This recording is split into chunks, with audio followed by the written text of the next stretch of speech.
You were under the age of 18, a student. You just left secondary school. Yes. And you hadn't yet gotten into the university. Yes. You say something happened to you. Yeah? Something very painful, you know, beyond painful. Can you tell us what that is?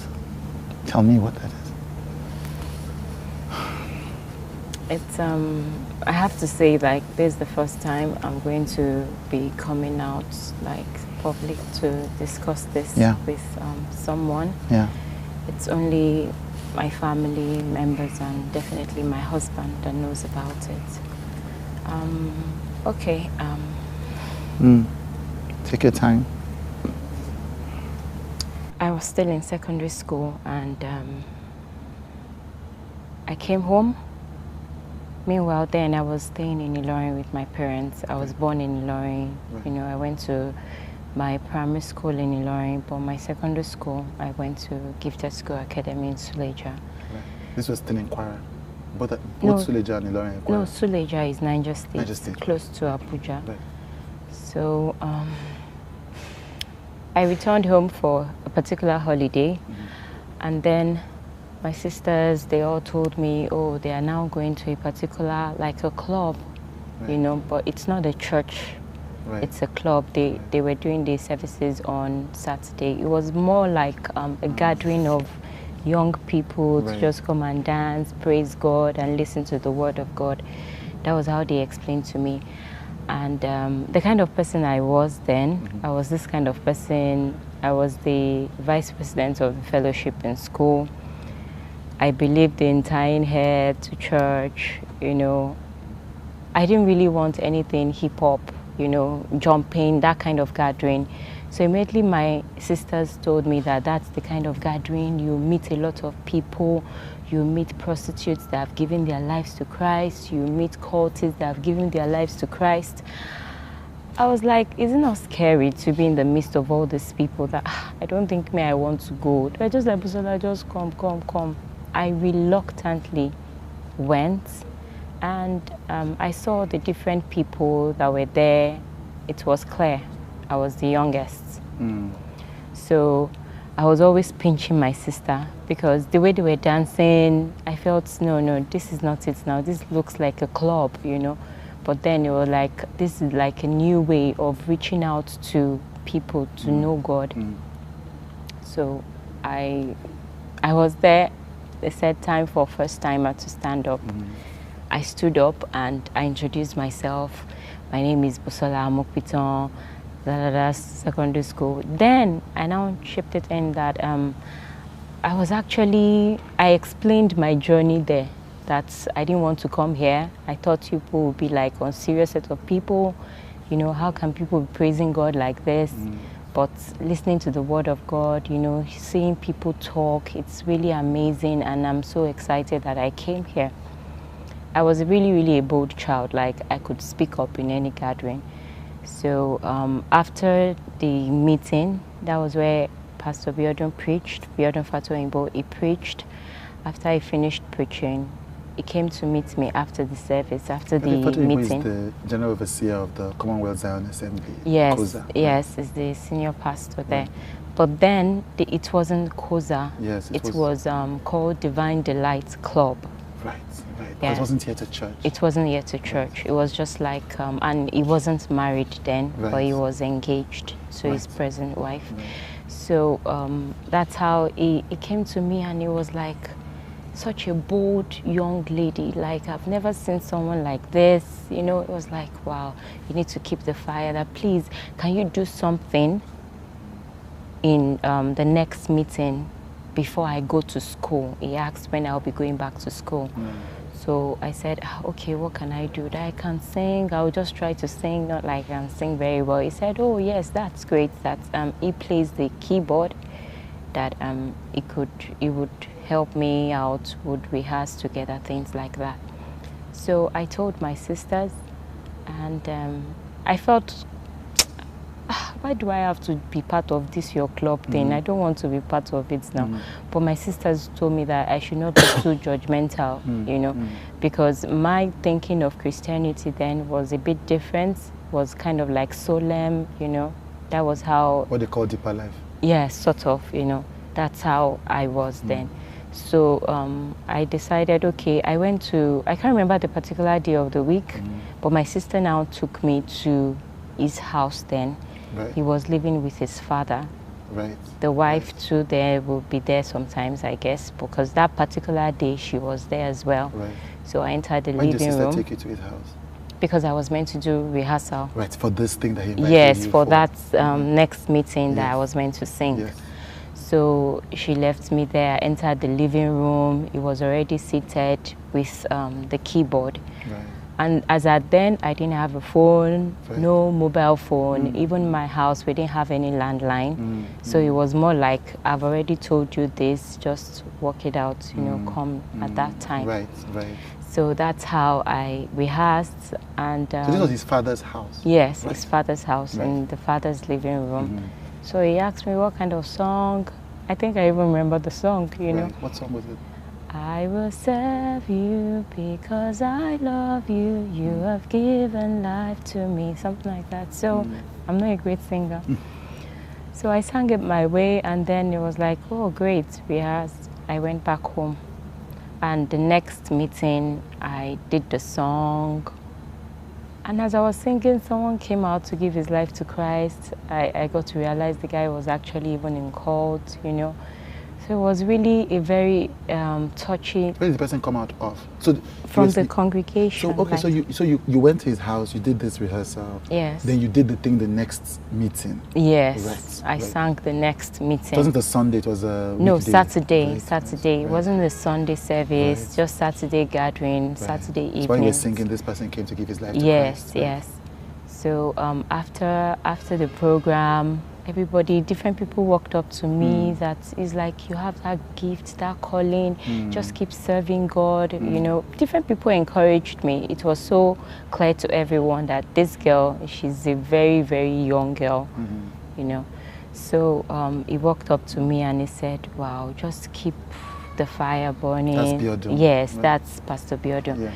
He walked up to me and he said, keep the fire burning, that I'm going to give you books and cassettes as you're going back to school. Just be focused, don't listen to people, you know, things like that. And he gave me books. It wasn't on the spot there. Right. I don't remember whether he sent it down, but I got books from him and cassettes. It was cassettes then. So audio cassettes. So I took them back to school. I even showed my friends in school. I gave them the old gist about this new place that my sister took me to. And you know, that's how it was. And by the time I finished secondary school, I returned back to Ilorin. And I was still contemplating, should I join this church? You were not still fully comfortable? Yes. Because I went back to school. The kind of fellowship in school was totally different from what I experienced during the holiday. So it was more like I was living a dual life, you know. So I really wanted to come in terms with the particular belief that I want to flow with. Am I going to be like the FCS, the way I was in school, or I'm ready to join this kind of new environment? So I told my sisters, and they were like, see, this man is worded, he's now in church. It's Commonwealth of Zion Assembly. Right, by the time you came back from school, it was already a church. Yes, it was now already a church. So that's how I joined the church. When I joined the church, I joined the choir. Then we were at, we're using a particular mall, Adamabola, or like that in Ilorin. There was a supermarket downstairs.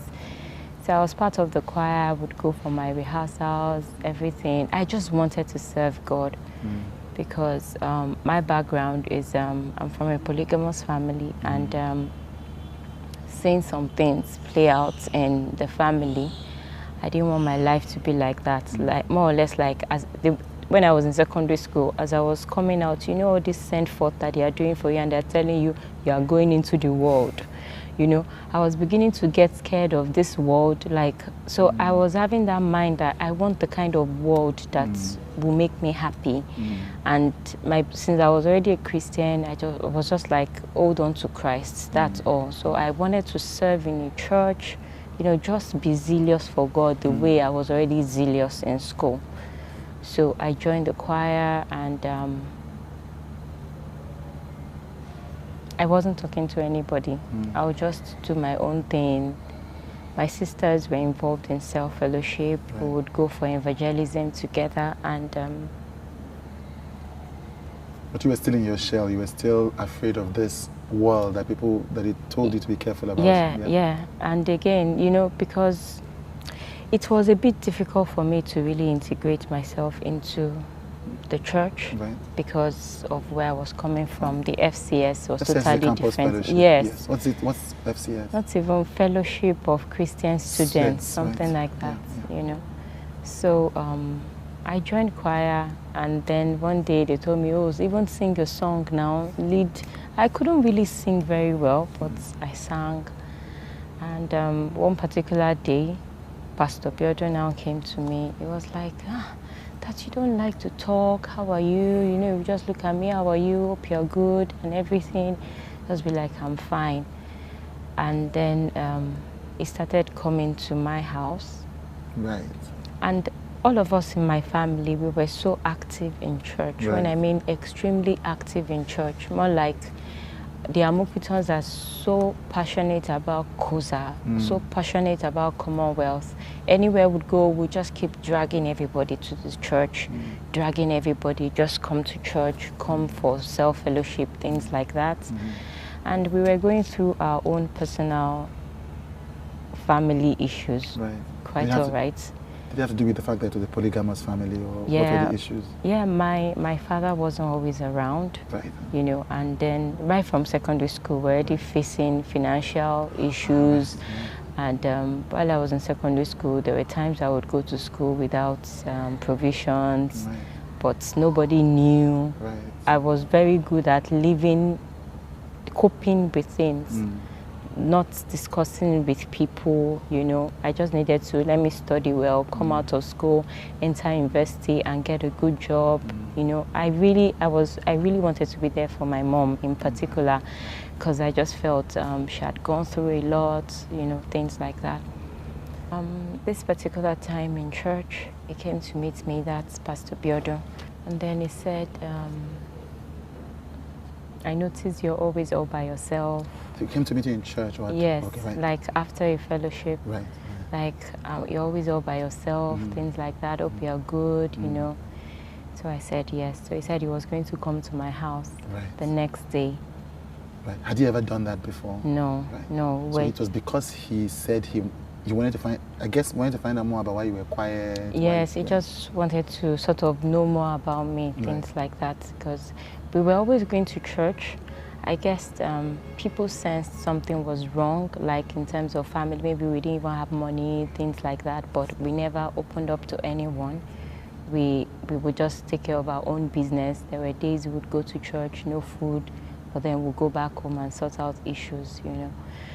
So the next day, he came to my house in the morning, and then my mom was in the kitchen.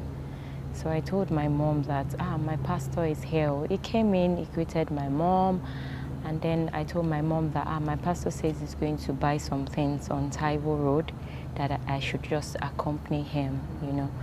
So I remember that particular day, my mom was like, Sola, which one is this one now? She said it in Yoruba. I was not like, Mommy, it's my pastor now. I'm like, there's nothing, you know. So my mom said, okay, no problem, greeted him. As in, my mom saw that, he left with me. So he was driving a white Mercedes-Benz here, like the old, I don't know the model, but old white Mercedes-Benz. And that was where we sort of started interacting. And started talking, like, you don't say things, you're always quiet, what's wrong, you know. So he was talking, I want to be a spiritual father to you. So at that point, even though in my world, I'm always very mindful of people around me. Like when I was small, because when I was like 10, one of my dad's drivers just looked at me one way. I slapped the man. Like, why are you looking at me like that, Right. you know? So immediately I was about to just put up a guard, you know, but then it was just able to like just break it. I just want to be like the father, somebody you can always interact with. And then really, I didn't have like a good relationship with my dad. He was always traveling, you say. He was Yes, not always at home. yes, Yeah. at home. And then my sisters were all busy running their own lives, and I had my fears of all this thing of you're about to enter university. There's a whole lot for you to know about this new environment. It really I felt stifled in a way, you know, and I was a bit glad, like, oh, I have someone to interact with. So it wasn't that particular conversation that made me to open up to him, but it was more like within me, I just felt relaxed, like, okay, you know. He just talked and he went to buy what he wanted to buy. He dropped me back home. Then after some days again, he came to my house that, okay, he was going, because the church was about to move from that particular location to another location that is like Wonderland, that's where they call it. So we would go to that site to go and see. So he took me that particular day again to go and see that place. We just talked that he's doing this. He just wants me to be talking to someone. And meanwhile, all these interactions, he asked me one time, do you have a boyfriend? I was like, no, I don't have a boyfriend. I'm a virgin, like nothing. And he was like, oh, that's really good. That just keep yourself, you know, don't listen to all these people, even all these church boys and church choir members. So it was good. It felt like good advice, definitely.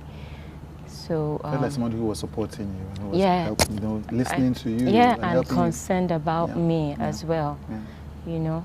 So it sort of just, I became relaxed, like nothing, until a particular day, which was a Monday. I remember the previous day was a Sunday service, and because there was no telephone, no mobile phone. This was before GSM. Yes. I didn't know, and it came to my house. Meanwhile, my house then was, the gates opened. The living room is where you just knock the door and someone will come downstairs and open the door. And this time my mom had traveled with my younger sister. It was just myself and one of my elder sister that was at home, and my house, like a duplex, was a duplex so big that if you're in a room upstairs down, you won't know what's going on downstairs, things like that. So I came down normally the way I come down, it was like 6:30 to 7. It was pretty early. Right. I was still in my nightwear. I was wearing a gown, my nightwear, and I heard the knock. Who is that? Pastor Biodo. I was first of all like, I couldn't say anything, like, what's this time? So early? But immediately I just opened the door. It just pushed me. He didn't say anything. He didn't utter any word. He just pushed me to one of the chairs in my living room, and I saw him like he was removing his belt. So I was like, what? He just said, keep quiet, do what I want you to do, and you'll be fine. So at this point, really, a whole lot was just going on in my head, because it was more like someone that had put up here that I felt was really, really concerned about me. I had already filled him in the place of like a father that could speak to me, you know, guide me. He was there about to do something I did not believe. And then when I was just about to react, he just covered my mouth. And when he covered my mouth, it was just like, Busola, listen to me and you'll be fine. Just do what I want you to do. I didn't struggle. I just left him, and he brought out his pennies, and I was wearing a nice gown. I was wearing pants, pulled down my pants, and that was how he found difficulty to enter, but he just kept, I was like grunting, I would cry, I was just doing a whole lot of mixed feelings and all that, and he eventually penetrated, even blood dropped on the floor. And at that point, he finished what he wanted to do. He had an orgasm and he zipped up. He left me there. I just sat on the floor and he went out. So when he went out, sorry, just hold on a minute. So take your time. Take your time. Take your time.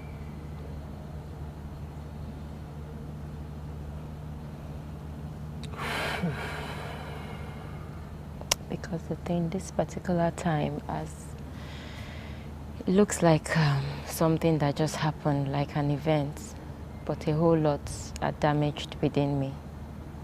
As in, I don't even know how to define it, a whole lot. He entered his car. All I saw was he came back and he brought Crest. What is Crest? Toothpaste? No, a drink then. Mouthwash? No, a drink. Like a soft drink? Yeah, like a soft drink. Right. It was Crest. It had green contents. Right. I do remember. I think I remember Crest. Yeah, yes. So it was already opened. Right. He had opened it and he just poured it in my mouth. Why? I mean, I don't know. So he poured it in my mouth and I had to just be swallowing it as he was pouring, swallowing it. And he finished and he was now tapping me like, you should be happy I'm the one that did this to you. Okay. Okay. So, and then he left. He said, I'll see you. He left. But I should be happy that he's the one that did it to you. There is a man of God that did this to me. You should be happy that the man of God disvirgined me, sort of. Okay, sorry. Let me be sure that I get this chain of events. And I'm sorry, because this is obviously a difficult thing. Yeah, it's fine. So you're saying that Pastor Fatoyinbo, and he was a pastor at this time. Yes. He has set up this church called COZA in Illinois. Yes, he was married. The wife had given birth. Oh, and he had the child. Yes, the wife had given birth to Shindara then. Oh, right. Very little baby. Boy. And you were in the choir? Yes. That he'd like to be your spiritual father? Yes. And so, based on that, he would come and visit you to help, encourage you and support you. Yeah. And then one morning, Biodun Fatoyinbo comes into your house at dawn at 7 a.m. Yeah. And without saying anything to you, when you open the door, he pushes you onto a chair. Yeah. He tells you to shut up. Yeah. And then he rapes you. Yeah. Okay. And then so he says, I'm sorry about this, but it's fine. I'm sorry. And then he tells you he shuts your mouth, literally. Yeah. And then does this. Yeah. And then ejaculates, has an orgasm or whatever. Yeah. And then goes out, gets a drink, a soft drink, so he doesn't say anything to you about it. He goes out, gets a drink, And you were so, according to you, were so overwhelmed, you couldn't even scream. You didn't even, you just, yes, it was, yeah, you were overwhelmed. Yeah, it was at some point I raised my voice. Yeah. But when he told me, and again, at that point, you know, when I joined the church, then, and my sisters used to say, oh, he used to be part of a cult group, something.